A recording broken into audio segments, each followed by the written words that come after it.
آج کی اس گفتگو میں مسنون دعاؤں کی اہمیت اور فضیلت کے حوالے سے چند باتیں عرض کی جائیں گی۔ اللہ رب العزت اپنے فضل اور اپنی توفیق سے اس بیان کو ہم سب کی اصلاح کا ذریعہ بنائے۔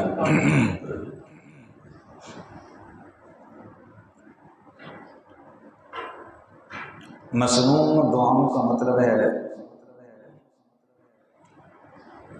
وہ دعائیں جو رسول اللہ صلی اللہ علیہ وسلم مختلف مواقع کے اوپر اللہ رب العزت سے مانگا کرتے تھے اور جو آپ نے امت کو سکھائی ہیں، ان دعاؤں کو مسنون دعائیں کہا جاتا ہے۔ اور یہ حضور نبی کریم صلی اللہ علیہ وسلم کا اس امت کے اوپر بہت بڑا احسان ہے کہ سرکار دو عالم صلی اللہ علیہ وسلم نے اس امت کو اللہ تبارک و تعالیٰ سے مانگنے کا سلیقہ بھی سکھایا ہے، کیونکہ ہم تو ویسے ہی محتاج ہیں اور اللہ تعالیٰ کے بے حد محتاج ہیں۔ تو ایک طرف تو ہم اللہ رب العزت کے محتاج ہیں اور دوسری طرف ہمیں یہ سلیقہ نہیں ہے کہ اللہ تبارک و تعالیٰ سے کیسے مانگا جاتا ہے۔ تو حضور نبی کریم صلی اللہ علیہ وسلم نے ہمارے اوپر احسان فرماتے ہوئے ہمیں اللہ تبارک و تعالیٰ سے مانگنے کا طریقہ اور سلیقہ بھی سکھا دیا۔ اگر حضور نبی کریم صلی اللہ علیہ وسلم کے اس بتائے ہوئے طریقے پر عمل کرتے ہوئے ہم اللہ تبارک و تعالیٰ سے مانگیں گے تو ضرور رب ذوالجلال ہماری سوچ سے بڑھ کر ہمیں عطا فرمائے گا۔ اور یہ حضور نبی کریم صلی اللہ علیہ وسلم سے یہ جو دعائیں آپ نے امت کو سکھائی ہیں، ان دعاؤں کا ایک فائدہ یہ ہے کہ بندہ اللہ تبارک و تعالیٰ کی ذات کے ساتھ جڑا رہتا ہے۔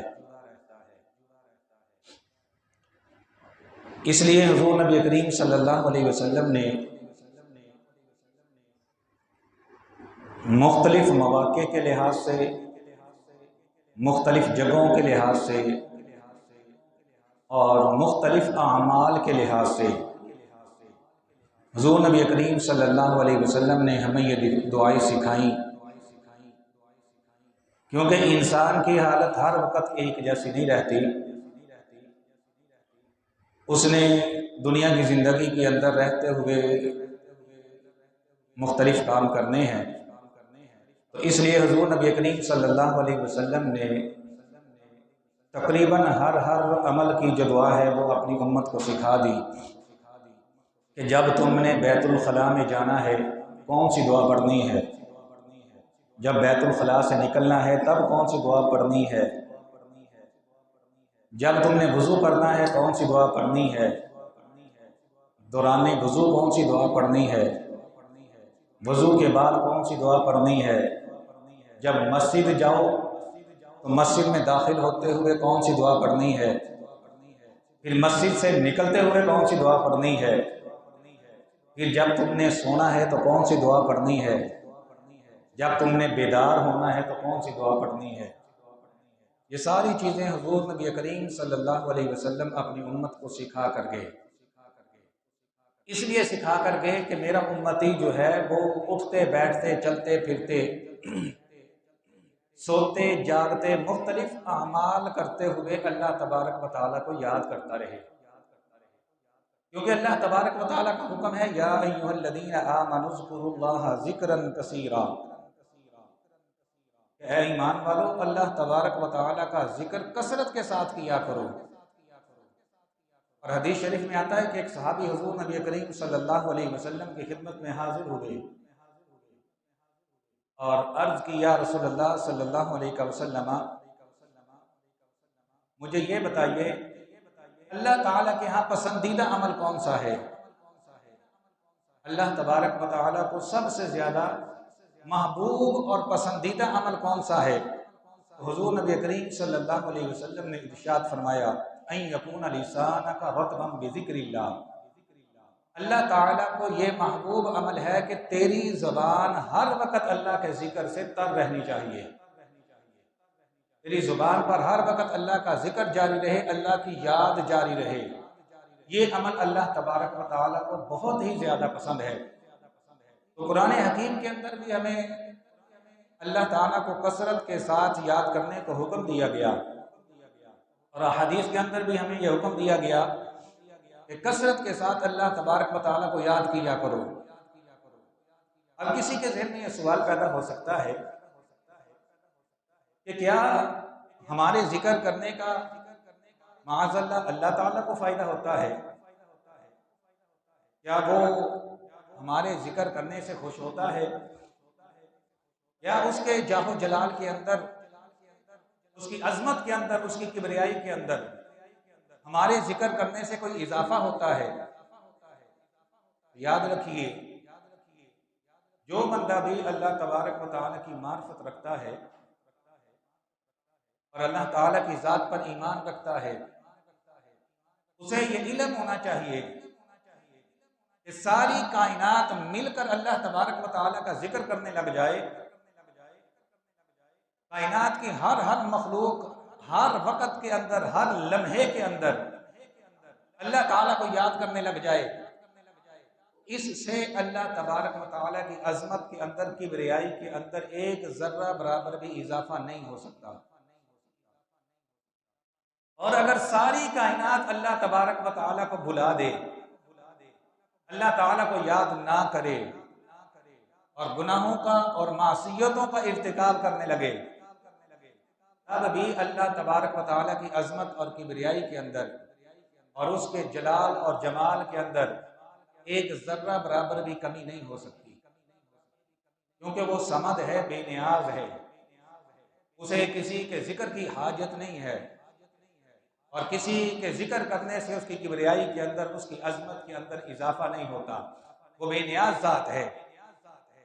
در حقیقت اللہ تبارک و تعالیٰ کو یاد کرنے میں ہمارا فائدہ ہے، ہمارا فائدہ ہے اللہ تعالیٰ کا ذکر کرنے کے اندر۔ اور وہ فائدہ کیا ہے؟ وہ فائدہ یہ ہے کہ بندہ جب اللہ تبارک و تعالیٰ کو یاد کرتا ہے تو گناہوں سے بچا رہتا ہے، برائیوں سے بچا رہتا ہے، کیونکہ جب ذہن کے اندر یہ بات ہوتی ہے، بندہ جب زبان سے اللہ کا ذکر کرتا ہے تو ظاہری بات ہے ذہن کے اندر یہ بات ہوتی ہے کہ میرا رب مجھے دیکھ رہا ہے۔ جب ذہن کے اندر یہ بات ہوتی ہے اور یہ ایمان ہوتا ہے، پھر اس کا لازمی تقاضا یہ ہوتا ہے کہ بندہ گناہوں کی طرف جاتے ہوئے جھجک محسوس کرتا ہے، لہذا ذکر کرنے کے اندر ہمارا فائدہ ہے، جتنا ذکر کریں گے اتنا برائیوں سے بچے رہیں گے، اور جو غافل ہوتے ہیں وہی گناہوں کے اندر مبتلا ہوتے ہیں۔ ایک چور جب چوری کرتا ہے اس لیے کرتا ہے کہ وہ اللہ تعالیٰ کی یاد سے غافل ہو چکا ہوتا ہے، اس کے ذہن میں یہ بات نہیں ہوتی کہ ایک دن مجھے اللہ کے حضور پیش ہونا ہے اور اپنے اس گناہ کا جواب دینا ہے۔ جب کوئی اور گناہ کرتا ہے تو اللہ تبارک و تعالیٰ کی یاد پیش نظر نہیں ہوتی، وہ بھول جاتا ہے اللہ تبارک و تعالیٰ کی یاد کو، جیسا کہ بخاری شریف کے اندر حضور نبی کریم صلی اللہ علیہ وسلم کا فرمان ہے کہ جب چور چوری کرتا ہے تو اس کا جو ایمان ہے وہ اس کے اندر نہیں ہوتا۔ مطلب کیا ہے کہ ایمان کا تقاضا یہ ہے کہ ہر وقت اللہ تبارک و تعالیٰ کی ذات جو ہے اس کی طرف دھیان رہے کہ میں جو بھی کر رہا ہوں میرا رب مجھے دیکھ رہا ہے، اور جب وہ یہ برائی کر رہا ہوتا ہے تو اس کا ایمان جو ہے وہ اس کے اندر نہیں ہوتا۔ اسی طرح جب کوئی بدکار بدکاری کرتا ہے تو اس کا ایمان اس کے اندر نہیں ہوتا۔ مطلب کیا ہے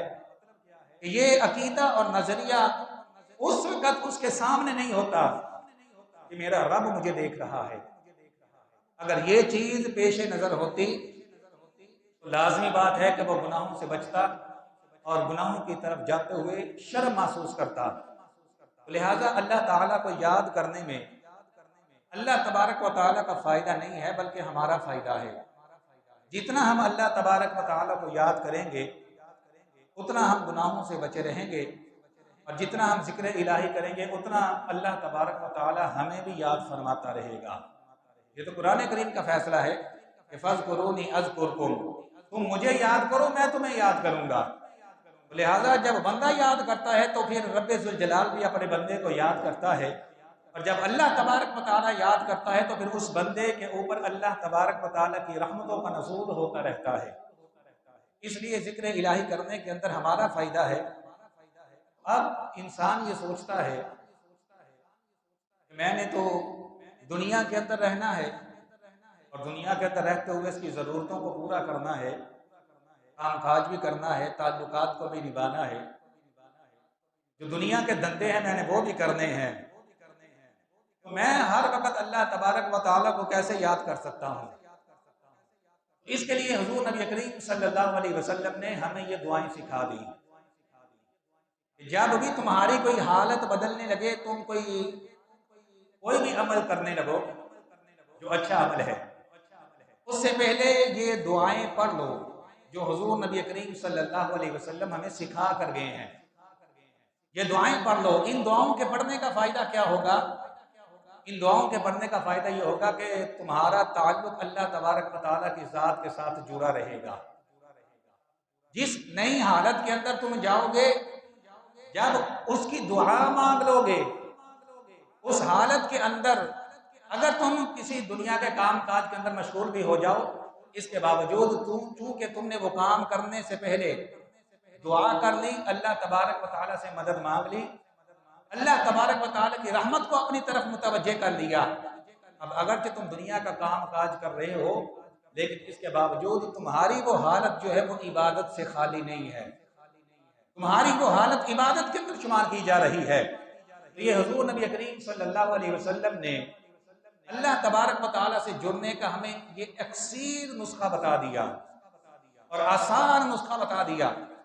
جب بھی کوئی نئی حالت پیش آئے، کوئی نیا کام کرنے لگو، کیونکہ دنیا کے اندر رہتے ہوئے تم نے دنیا کے کام کاج تو کرنے ہیں، سونا بھی ہے، جاگنا بھی ہے،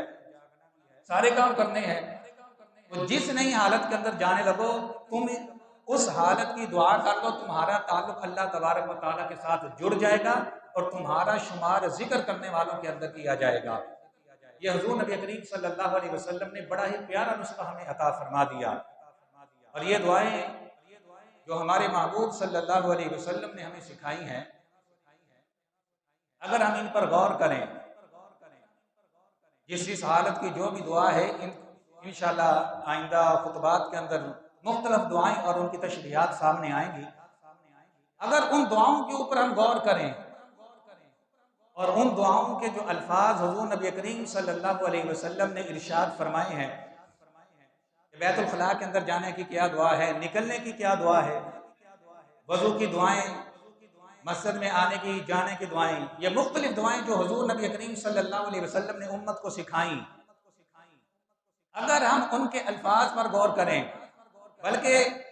کائنات کا کوئی بھی عقل مند بندہ جو ہے وہ ان الفاظ کے اوپر غور کر لے جن الفاظ کے ساتھ حضور نبی کریم صلی اللہ علیہ وسلم نے وہ دعائیں مانگی ہیں، وہ عقل مند بندہ کبھی بھی نبی کریم صلی اللہ علیہ وسلم کی نبوت اور رسالت کا انکار نہیں کر سکتا، کیونکہ یہ جو حضور نبی کریم صلی اللہ علیہ وسلم نے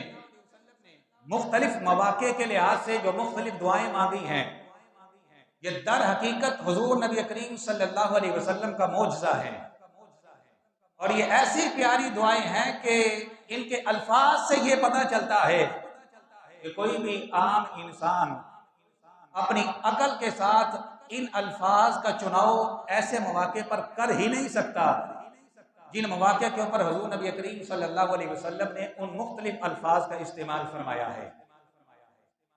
یہ دعائیں در حقیقت حضور نبی کریم صلی اللہ علیہ وسلم کی نبوت اور رسالت کی تصدیق کرنے والی ہیں اگر ان پر غور کیا جائے۔ اس لیے حضور نبی کریم صلی اللہ علیہ وسلم نے ہمیں یہ دعائیں سکھائی ہیں تاکہ ہمارا ربط، ہمارا تعلق اللہ تبارک و تعالیٰ کی ذات کے ساتھ برقرار رہے۔ اور چونکہ ہمیں تو مانگنے کا سلیقہ نہیں آتا، تو حضور نبی کریم صلی اللہ علیہ وسلم نے ہمیں مانگنے کا سلیقہ سکھا دیا۔ جس حالت کے اندر بھی تم جا رہے ہو، اس حالت کے اندر تم نے اللہ تبارک و تعالیٰ سے کیسے مانگنا ہے۔ اور یہ جو حضور نبی کریم صلی اللہ علیہ وسلم نے دعائیں فرمائی ہیں، یاد رکھیے یہ دعائیں الہامی دعائیں ہیں، یعنی یہ دعائیں حضور نبی کریم صلی اللہ علیہ وسلم کے دل مبارک کے اندر اللہ تعالیٰ کی طرف سے القاء کی گئیں، اللہ تبارک و تعالیٰ کی طرف سے آپ کے دل مبارک کے اندر ڈالی گئی ہیں دعائیں، کیونکہ اللہ تبارک و تعالیٰ بڑا مہربان ہے۔ خالق کائنات جل مجدہ خود ہی اپنے بندوں کو عطا فرمانے والا ہے، اور خود ہی ان کو سکھانے والا ہے کہ تم نے مجھ سے مانگنا کیسے ہے۔ وہ خود ہی عطا فرماتا ہے، اور خود ہی خالق کائنات جل مجدہ اپنے بندوں کو سکھاتا ہے کہ تم نے مجھ سے مانگنا کیسے ہے۔ تو لہٰذا یہ دعائیں جو بالخصوص حضور نبی کریم صلی اللہ علیہ وسلم نے مانگی ہیں، یہ الہامی دعائیں ہیں، یعنی وہ دعائیں ہیں کہ جو اللہ تبارک و تعالیٰ نے اپنے محبوب صلی اللہ علیہ وسلم کے دل مبارک میں ڈالی، اور حضور نبی کریم صلی اللہ علیہ وسلم نے ہمیں سکھائیں، تاکہ ہم اللہ تبارک و تعالیٰ سے ان دعاؤں کے ذریعے مانگیں اور اللہ تبارک و تعالیٰ ہماری جوڑیاں بھر دے۔ دیکھیے کہ بعض دفعہ ایسے ہوتا ہے، بندے نے کسی کمپنی کے اندر جاب کرنی ہو، وہ ملازمت کے لیے درخواست دینا چاہے، کمپنی نے اپنے فارم چھاپے ہوئے ہوتے ہیں، جو کمپنی کا ہیڈ ہوتا ہے اس نے اپنی طرف سے کمپنی کے فارم بنائے ہوئے ہوتے ہیں، ان کے اوپر درخواست کا پورا مضمون جو ہے وہ اس کی طرف سے لکھا ہوا ہوتا ہے، اور درخواست گزار سے صرف اتنا کہا جاتا ہے کہ تم نے اس کے نیچے صرف دستخط کرنے ہیں، کیونکہ ہو سکتا ہے جو درخواست گزار آ رہا ہے اسے کمپنی کے جو جتنے بھی اس کے قوانین ہیں ان کا علم نہ ہو، کمپنی کے جو تقاضے ہیں ان کا علم نہ ہو، تو وہ اپنی طرف سے وہ درخواست کا فارم دے دیتے ہیں تاکہ بندہ آئے، اس کو پڑھے اور اس کو پڑھ کر اس کے نیچے دستخط کر دے اور درخواست جو ہے وہ اس کو جمع کروا دے۔ تو یہ جو مسنون دعائیں ہیں حضور نبی کریم صلی اللہ علیہ وسلم نے ہمیں سکھائی، یہ بھی یوں ہی سمجھیے کہ یہ فارم جو ہیں فل کیے ہوئے ہیں، یہ منظور شدہ ہیں اللہ تبارک و تعالیٰ کی بارگاہ کے اندر۔ یہ وہ کلمات ہیں جو حضور نے ہمیں سکھائے ہیں مختلف دعاؤں کی صورتوں میں، کہ یہ کلمات اللہ تعالیٰ کے دربار میں جب پیش کیے جاتے ہیں تو رد نہیں ہو سکتے۔ ہم اپنی طرف سے کوئی الفاظ کا چناؤ کرتے اللہ تعالیٰ کی ذات کے سامنے،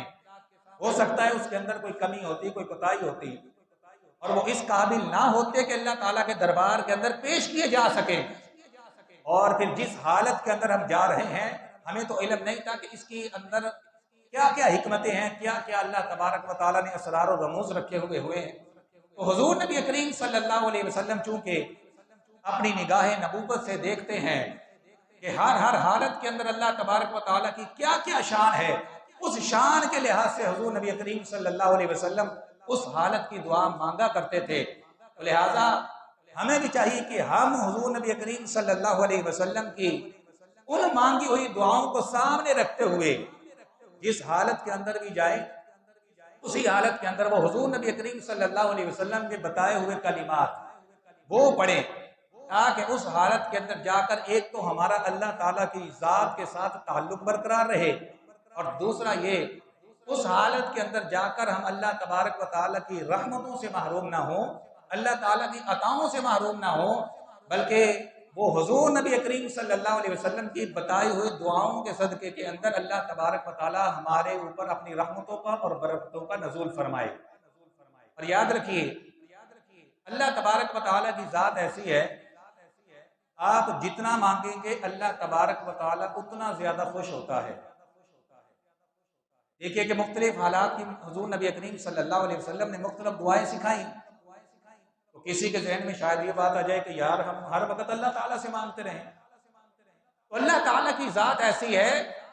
جتنا بندہ مانگتا ہے اللہ تبارک و تعالیٰ اتنا زیادہ خوش ہوتا ہے۔ بلکہ حدیث شریف میں رسول اللہ صلی اللہ علیہ وسلم نے فرمایا جو بندہ اللہ تعالیٰ سے نہیں مانگتا اللہ تبارک و تعالیٰ اس پر غضبناک ہوتا ہے، اللہ تعالیٰ اس سے ناراض ہوتا ہے۔ حالانکہ دنیا کے جو سخی ہیں آپ ان کو دیکھ لیجئے، دنیا کا کوئی بھی بڑے سے بڑا سخی ہو، آپ اس کے پاس مانگنے کے لیے چلے جائیں، وہ ایک دفعہ آپ کو دے دے گا، گھنٹے کے بعد جائیں شاید پھر بھی دے دے، پھر گھنٹے کے بعد چلے جائیں وہ تو ناراض ہو جائے گا، وہ ڈانٹنا شروع کر دے گا کہ تم نے کیا میرا دروازہ پکڑ لیا ہے، تھوڑی تھوڑی دیر کے بعد مانگنے کے لیے آ جاتے ہو، تمہیں کوئی اور در نظر نہیں آتا؟ تو دنیا کے سخی جو ہیں ان سے اگر آپ بار بار مانگے وہ ناراض ہو جاتے ہیں، لیکن اللہ تبارک و تعالیٰ اتنا بڑا سخی ہے کہ آپ جتنا اس سے مانگیں گے اللہ تبارک و تعالیٰ اتنا زیادہ آپ سے خوش ہوگا، اتنا زیادہ راضی ہوگا اور اتنا زیادہ آپ کو عطا فرمائے گا۔ لہٰذا اللہ تعالیٰ اس بندے سے ناراض ہوتا ہے جو نہیں مانگتا، جو نہیں مانگتا اللہ اس سے ناراض ہوتا ہے، اور اس بندے سے اللہ تبارک و تعالیٰ خوش ہوتا ہے جو اللہ تبارک و تعالیٰ کے سامنے التجا کرتا ہے، دعا کرتا ہے، اور ہر وقت اپنا دامن جو ہے وہ رب ذوالجلال کی رحمتوں کے حصول کے لیے پھیلائے رکھتا ہے۔ اللہ تبارک و تعالیٰ ایسے بندے سے بڑا راضی ہوتا ہے اور خوش ہوتا ہے۔ اس لیے حضور نبی کریم صلی اللہ علیہ وسلم نے ہمیں اللہ تبارک و تعالیٰ سے مانگنا سکھایا کہ اللہ تعالیٰ سے مانگو، جس حالت کے اندر بھی تم جا رہے ہو اسی حالت کے اندر تم اللہ تبارک و تعالیٰ سے دعائیں مانگو، تاکہ اس حالت کے اندر ایک تو تمہارا اللہ تبارک و تعالیٰ کے ساتھ ربط اور تعلق قائم ہو جائے، اور دوسرا اس حالت کے اندر جو اللہ تعالیٰ کی رحمتیں ہیں وہ تمہیں حاصل ہو جائیں۔ اس ضمن کے اندر جو حضور نبی کریم صلی اللہ علیہ وسلم نے مختلف حالتوں میں مختلف دعائیں مانگی، ان میں جو پہلی دعا حضور نبی کریم صلی اللہ علیہ وسلم مانگا کرتے تھے، میں اس کی طرف آ رہا ہوں۔ جب حضور نبی کریم صلی اللہ علیہ وسلم سو کر بیدار ہوتے تو ہمارے محبوب صلی اللہ علیہ وسلم ان کلمات کے ساتھ دعا کرتے تھے، الحمدللہ الذی احیانا بعد ما اماتنا والیہ النشور۔ تمام تعریفیں اللہ تبارک و تعالیٰ کے لیے ہیں جس نے ہمیں مرنے کے بعد زندگی عطا کی۔ موت جو ہے یہ بھی نیند کی ایک بہن ہے، بندہ جب سو جاتا ہے تو بندے کو پتہ نہیں ہوتا میں کہاں پر ہوں، کس حالت کے اندر ہوں۔ وہ ایک طرف تو اس میں اس بات پر اللہ تعالیٰ کا شکر ادا کیا جا رہا ہے، اس ذات کا شکر ہے جس نے موت کے بعد ہمیں زندگی عطا کی۔ یعنی اگر میں سوئے سوئے مر جاتا، جیسا کہ بہت سارے لوگوں کے ساتھ ایسا ہوتا ہے، وہ سوئے سوئے مر جاتے ہیں، رات کو سوتے ہیں صبح بیدار نہیں ہوتے، حالت نیند کے اندر ہی ان کی موت واقع ہو جاتی ہے۔ اس میں پہلا تو اللہ تبارک و تعالیٰ کا یہ شکر ادا کیا جا رہا ہے کہ اللہ تیری ذات کا شکر ہے کہ تو نے موت کے بعد پھر مجھے زندگی عطا کی۔ اگر رات سوئے ہوئے میں مر جاتا تو میرے ساتھ کیا ہوتا؟ مر بھی سکتا تھا نا، مر جاتے ہیں لوگ۔ اے اللہ تیرا شکر ہے کہ تو نے مجھے مرنے کے بعد زندگی عطا کی۔ اور دوسرے الفاظ جو ہیں وہ کیا ہیں؟ وَإِلَيْهِ النُّشُورُ، اے اللہ مجھے تیری ہی طرف لوٹ کر آنا ہے۔ بیدار ہوتے ہی انسان کے ذہن کے اندر پہلے نمبر پر تو یہ بات آ گئی کہ مجھے جو آج کا دن دیکھنا نصیب ہوا، میں جو آج بیدار ہوا، مجھے آج کا دن دیکھنا نصیب ہوا، اس میں میری ذاتی کاوش کا کوئی حصہ نہیں ہے، بلکہ یہ اللہ تبارک و تعالیٰ کی عطا ہے۔ اللہ تبارک و تعالیٰ نے چاہا تو مجھے یہ دن عطا ہوا، اگر وہ چاہتا تو مجھے یہ دن عطا نہ ہوتا، میں مر جاتا سوئے سوئے۔ پہلے نمبر پر تو یہ بات ذہن کے اندر آ گئی، اور دوسرا وَإِلَيْهِ النُّشُورُ، کہ میں نے تیری ہی طرف لوٹ کر جانا ہے۔ یعنی بیدار ہوتے ہی موت پیش نظر ہے، آج تو میں بیدار ہو گیا ہوں لیکن یہ زندگی ہمیشہ کے لیے نہیں ملی ہے، یہ زندگی جو مجھے ملی ہے ہمیشہ کے لیے نہیں ملی ہے، بلکہ ایک وقت آئے گا اے اللہ میں پھر تیری ذات کی طرف پلٹ کر آؤں گا، حقیقتاً مجھے موت آ جائے گی اور میں تیری بارگاہ کے اندر حاضر ہو جاؤں گا۔ اب دیکھیے، جو بندہ صبح بیدار ہوتے ہی ان کلمات کو پڑھ لے اور ان پر غور کر لے، کیا وہ سارا دن اللہ تعالیٰ کی نافرمانی کرے گا؟ کیا وہ سارا دن جھوٹ بولے گا، دھوکہ کرے گا، فریب کرے گا، حرام ذریعے سے مال کمائے گا؟ جس نے بیدار ہوتے ہی اللہ تعالیٰ کو یاد کر لیا اور اس چیز کو یاد کر لیا کہ یہ زندگی اللہ تعالیٰ کی عطا کردہ ہے، یہ دن اللہ تبارک و تعالیٰ کا عطا کردہ ہے، اور یہ دن ہمیشہ رہنے کے لیے نہیں ہے، یہ زندگی ہمیشہ رہنے کے لیے نہیں ہے، بلکہ ایک دن آئے گا کہ مجھے پلٹ کر اللہ تبارک و تعالیٰ کی بارگاہ کے اندر پیش ہونا ہوگا۔ جو بندہ بیدار ہوتے ہی اللہ تعالیٰ کو یاد کر لے اور اس چیز کو یاد کر لے، تو کیا وہ بندہ دنیا کے کاموں کے اندر ناکام اور نامراد ہو سکتا ہے؟ کہ اللہ تبارک و تعالیٰ اس کو نامراد کر دے گا؟ کیا وہ ناکام ہو جائے گا؟ کبھی بھی نہیں ہو سکتا۔ جو توجہ کے ساتھ اور انہماک کے ساتھ اس دعا کو، اس کے کلمات پر غور کرتے ہوئے، اس کے معنی پر غور کرتے ہوئے اس کو پڑھ لے گا اور سارا دن پھر اس چیز کو پیش نظر رکھے گا، تو خالق کائنات جل مجدہ اس بندے کو قدم قدم کے اوپر کامیابیاں عطا فرمائے گا۔ اور یاد رکھیے، بندہ جب صبح بیدار ہوتا ہے تو شیطان کی کوشش یہ ہوتی ہے کہ یہ اللہ کا ذکر نہ کرے، یہ اللہ کا ذکر نہ کرے۔ ایسے ہی بندہ جب سونے کے لیے بستر پر جاتا ہے، اب بھی شیطان کی کوشش یہ ہوتی ہے کہ یہ اللہ کو یاد نہ کرے۔ تو حدیث شریف میں آتا ہے اس وقت ایک فرشتہ انسان کے ساتھ ہوتا ہے اور ایک شیطان انسان کے ساتھ ہوتا ہے جب بندہ سونے کے لیے بستر پر لیٹتا ہے۔ شیطان کی کوشش یہ ہوتی ہے کہ یہ اللہ کو یاد کر کے نہ سوئے، تاکہ اگر حالت نیند کے اندر یہ مر جائے تو جہنم کے اندر جائے، اور فرشتہ یہ کوشش کر رہا ہوتا ہے کہ یہ رات سونے سے پہلے اللہ کو یاد کر لے، تاکہ اگر حالت نیند کے اندر اس کی موت واقع ہو جائے تو یہ سیدھا جنت کے اندر چلا جائے۔ اور ایسے ہی بندہ جب بیدار ہوتا ہے اس وقت بھی شیطان کی کوشش یہ ہوتی ہے کہ یہ اللہ کو یاد نہ کرے، تاکہ سارا دن جو ہے یہ میرا غلام بنا رہے، میری قید کے اندر رہے۔ اور فرشتہ یہ کوشش کرتا ہے کہ صبح بیدار ہوتے ہی یہ اللہ تبارک و تعالیٰ کو یاد کر لے اور سارا دن اللہ تبارک و تعالیٰ کی رحمتوں کے سائے تلے رہے۔ تو حضور نبی کریم صلی اللہ علیہ وسلم نے اس لیے ہمیں اللہ تعالیٰ کی رحمتوں کا حقدار بنانے کے لیے ہمیں یہ دعا سکھا دی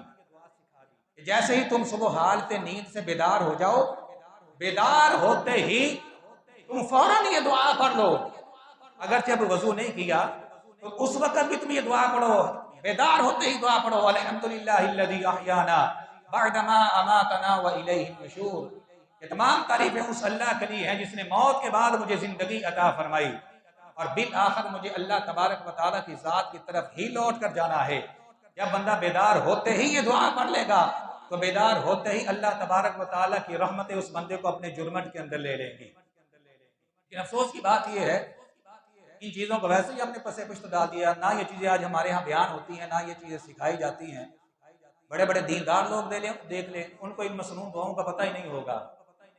حالانکہ یہ بڑے قیمتی الفاظ ہیں۔ ان کا ایک ایک لفظ جو ہے نا وہ سونے کے پانی سے لکھنے کے قابل ہے، کیونکہ یہ کلمات کسی مولوی یا مفتی کے نہیں ہیں، یہ کلمات ہمارے محبوب صلی اللہ علیہ وسلم کے ہیں، اور حضور نبی کریم صلی اللہ علیہ وسلم کو یہ کلمات اللہ تبارک و تعالیٰ نے سکھائے ہیں۔ جب سو کر بیدار ہونا ہے تو تم نے یہ پڑھنا ہے، پھر سارا دن تم میری رحمتوں کے سائے تلے رہو گے۔ لہذا ایک تو حضور نبی کریم صلی اللہ علیہ وسلم نے ہمیں یہ سکھا دیا، جیسے ہی بیدار ہو جاؤ فوراً یہ دعا پڑھ لو، الحمدللہ الذی احیانا بعدما اماتنا والیہ النشور۔ اور یہ بھی حضور نبی کریم صلی اللہ علیہ وسلم نے اپنی امت کے لیے بڑا آسان فرمایا کہ جو حضور نے دعائیں کی ہیں نا وہ بڑی مختصر دعائیں ہیں، ان کے الفاظ بڑے مختصر ہیں۔ حالانکہ اگر آپ ان کے معنی اور مفہوم کے اندر غور کریں تو چھوٹی چھوٹی دعاؤں کے اندر معنی اور مفہوم کا پورا ایک سمندر موجود ہے، یعنی کوزے کے اندر حضور نے سمندر کو بند کر دیا ہے۔ اگر لمبی دعائیں ہوتی تو جو عجمی لوگ ہیں ہماری طرح کے وہ کہاں یاد کر سکتے تھے؟ تو یہ ہماری سہولت کے لیے حضور نبی کریم صلی اللہ علیہ وسلم نے جتنی بھی دعائیں مانگی ہیں ان میں زیادہ تر دعائیں جو ہیں ان کے الفاظ بڑے مختصر ہیں، ہاں معنی اور مفہوم کے لحاظ سے وہ بڑی جامع دعائیں ہیں۔ تو حضور نبی کریم صلی اللہ علیہ وسلم بیدار ہوتے ہوئے یہ دعا کرتے، اور جب صبح ہو جاتی، جب صبح ہوتی تو اس وقت حضور نبی کریم صلی اللہ علیہ وسلم کیا کہتے؟ اللہم بک اصبحنا وبک امسینا وبک نحیا وبک نموت والیک النشور۔ اے اللہ تیری ذات کی بدولت ہم نے صبح کی، تیری ذات کی وجہ سے ہم نے صبح کی، کیونکہ اگر تو چاہتا تو رات ہی رہتی، صبح ہوتی نہ۔ قرآن کریم کے اندر ہے قُلْ أَرَأَيْتُمْ إِنْ جَعَلَ اللَّهُ عَلَيْكُمُ اللَّيْلَ سَرْمَدًا إِلَى يَوْمِ الْقِيَامَةِ مَنْ إِلَٰهٌ غَيْرُ اللَّهِ يَأْتِيكُمْ بِضِيَاءٍ۔ اے محبوب آپ ان لوگوں سے فرما دیں اگر اللہ تبارک و تعالی رات کر دے اور دن کوئی روشنی نہ آنے دے، ہے کائنات کے اندر کوئی ایسا جو دن کی روشنی لے آئے؟ ہے کوئی ایسا الہ اللہ کے سوا کہ جو رات کو ختم کر کے دن کی روشنی لے آئے؟ اس میں ایک طرف اللہ تبارک و تعالی کی اس قدرت کے اوپر خالق کائنات جل مجدہ کا شکریہ ہے کہ اللہ یہ جو صبح ہوئی ہے یہ تیری بدولت ہوئی ہے، تیری قدرت کاملہ سے ہوئی ہے، تیرے حکم سے ہوئی ہے، اگر تو نہ چاہتا یہ صبح نہیں ہو سکتی تھی۔ اللہم بک اصبحنا، اے اللہ تیری بدولت ہم یہ صبح کر رہے ہیں، وبک امسینا، تیری بدولت ہم شام کریں گے، اگر شام ہمیں دیکھنا نصیب ہوگی تو تیری بدولت، تیرے حکم کی وجہ سے، اگر تیرا حکم نہیں ہوگا تو ہو سکتا ہے ہم شام سے پہلے پہلے مر جائیں۔ وَبِكَ نَحْيَا، اور اگر ہم زندہ ہیں تو تیرے حکم کی وجہ سے، وَبِكَ نَمُوتُ، اور اگر ہم مریں گے تو تیرے حکم کی وجہ سے، وَإِلَيْكَ النُّشُورُ، اور بالآخر ہم تیری ہی ذات کی طرف پلٹ کر آئیں گے۔ اور جب شام ہوتی تھی تو یہی الفاظ نبی کریم صلی اللہ علیہ وسلم تھوڑے سے بدل دیتے تھے، اللہم بک امسینا وبک اصبحنا وبک نحیا وبک نموت وإلیک النشور، کہ اللہ ہم نے تیری بدولت شام کی ہے اور تیری ہی بدولت ہم صبح کریں گے، تیری وجہ سے ہم زندہ ہیں، تیرے حکم سے ہم مریں گے، اور بالآخر ہم نے تیری ہی طرف پلٹ کر آنا ہے۔ اب دیکھیے جو بندہ صبح ہوتے ہی ان دعاؤں کو پڑھ لے، ان کلمات کے اوپر غور کر لے، اس کے ترجمے کے اوپر، اس کے معنی کے اوپر غور کر لے، کیا وہ پھر سارا دن جو ہے کیا وہ اللہ تبارک و تعالیٰ کو ناراض کرنے والے کام کرے گا؟ ہرگز نہیں، بلکہ اگر یہ الفاظ وہ پڑھ لے گا تو انشاءاللہ ان الفاظ کی برکت یہ ہوگی کہ سارا دن پھر اسے اللہ تبارک و تعالیٰ کی یاد آتی رہے گی، اور اللہ تبارک و تعالیٰ کی یاد کی بدولت وہ گناہوں سے بچا رہے گا۔ تو لہٰذا یہ جو مصنون دعائیں ہیں جو حضور نبی کریم صلی اللہ علیہ وسلم نے امت کو سکھائی ہیں، یہ بڑی جامع دعائیں ہیں، اور ہر مسلمان کو چاہیے خود بھی یہ دعائیں یاد کرے، اور جس جس موقع کی جو جو دعا ہے اس موقع کے اوپر اس دعا کو کرے، اور اپنے بچوں کو بھی یہ دعائیں سکھائیں، اور جس جس موقع کی ہے اس موقع کے اوپر بچوں کو یہ تعلیم دیں، وہ اس موقع کے اوپر اس دعا کو پڑھیں، تاکہ اس حالت کے اندر اس موقع کے اوپر اللہ تبارک و تعالیٰ کی رحمتوں اور برکتوں کا نزول ہو۔